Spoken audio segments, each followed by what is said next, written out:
ज्येष्ठ अधिक सोमवती अमावस्या 15 जून सोमवार 2026 को मनाई जाएगी। ज्येष्ठ कृष्ण अमावस्या प्रारंभ 14 जून रात्रि 12:19 से अमावस्या तिथि समाप्त 15 जून प्रातःकाल 8:23 तक। हिंदू पंचांग के अनुसार वह तिथि जब चंद्रमा गायब हो जाता है उसे अमावस्या के नाम से जाना जाता है। अमावस्या वाली रात को चांद लुप्त हो जाता है, जिसकी वजह से चारों ओर घना अंधेरा छाया रहता है। यह पखवाड़ा कृष्ण पक्ष कहलाता है। शास्त्रों के अनुसार अमावस्या के दिन पूजा पाठ करने का खास महत्व होता है। हिंदू पंचांग के अनुसार महीने के 30 दिनों को चंद्र कला के अनुसार 15-15 दिनों के 2 पक्षों में विभाजित किया जाता है। जिस भाग में चंद्रमा बढ़ता रहता है उसे शुक्ल पक्ष कहते हैं और जिस भाग में चंद्रमा घटते घटते पूरी तरह लुप्त हो जाए वह कृष्ण पक्ष कहलाता है। शुक्ल पक्ष में चांद बढ़ते बढ़ते अपने पूर्ण रूप में आ जाता है, मतलब शुक्ल पक्ष के अंतिम दिन को हम पूर्णिमा कहते हैं। इसके विपरीत कृष्ण पक्ष में चांद धीरे धीरे घटने लगता है और एक दिन पूरी तरह लुप्त हो जाता है। उस अंतिम दिन को हम अमावस्या कहते हैं। दिन के अनुसार पड़ने वाली अमावस्या के अलग अलग नाम होते हैं। जैसे सोमवार को पड़ने वाली अमावस्या को सोमवती अमावस्या कहते हैं, जो कि बहुत फलदायक होता है। पितृदेव को अमावस्या का स्वामी माना जाता है, इसीलिए इस दिन पितरों को याद करने और उनकी आत्मा की शांति के लिए श्राद्ध कर्म या पूजा पाठ करना अनुकूल माना जाता है। बहुत से लोग अपने पूर्वजों के नाम से हवन करते हैं और प्रसाद आदि चढ़ाते हैं। वैज्ञानिक दृष्टिकोण से देखें तो अमावस्या को पृथ्वी के चक्र में होने वाली एक सामान्य घटना माना जाता है, लेकिन अलग अलग जगह के लोगों की अपनी मान्यताओं के अनुसार इसे शुभ और अशुभ रूप में देखा जाता है।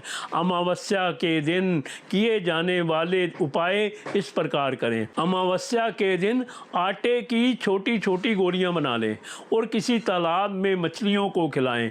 ऐसा करने से आपको पुण्य मिलेगा और धन लाभ होगा। यदि आप यह काम घर के बच्चों से करवाते हैं तो आपके लिए यह और भी फलदायक सिद्ध होगा। अगर संभव हो तो अमावस्या के दिन किसी पवित्र नदी में जाकर स्नान करें या फिर अपने नहाने के पानी में गंगा जल मिलाएं। अमावस्या के दिन प्रातःकाल जल्दी उठ जाएं और स्नान आदि करने के बाद हनुमान जी का पाठ करें और उन्हें लड्डू का भोग लगाएं। यदि आप पाठ नहीं कर पा रहे हैं तो हनुमान जी के बीज मंत्र का जाप भी कर सकते हैं।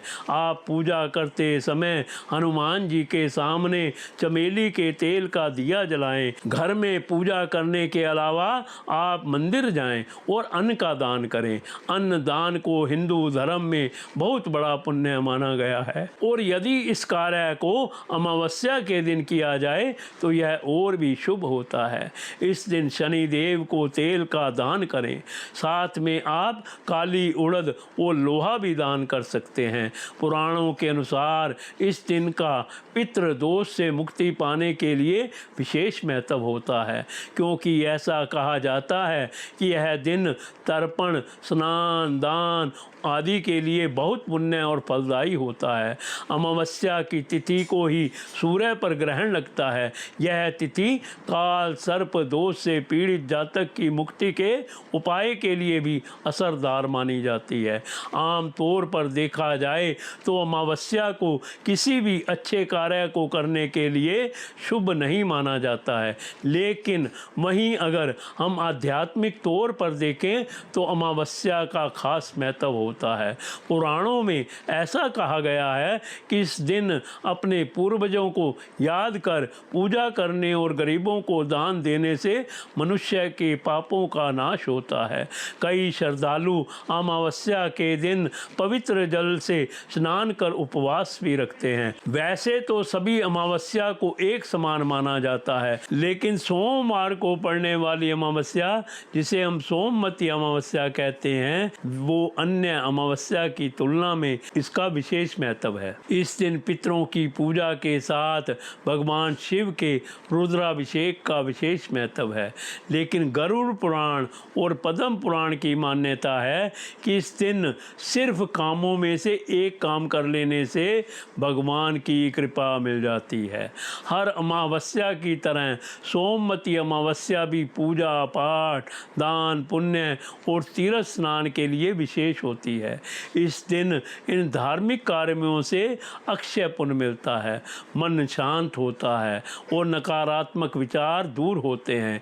इसलिए इस तिथि पर संभव हो तो अपने अपने क्षेत्रों की पवित्र नदियों में स्नान जरूर करना चाहिए और क्षेत्र के पौराणिक महत्व तथा तीर्थों के मंदिरों के दर्शन करने जाना चाहिए। यह दिन आत्म शुद्धि, पितृ तर्पण और भगवान शिव की कृपा प्राप्त करने का अवसर है।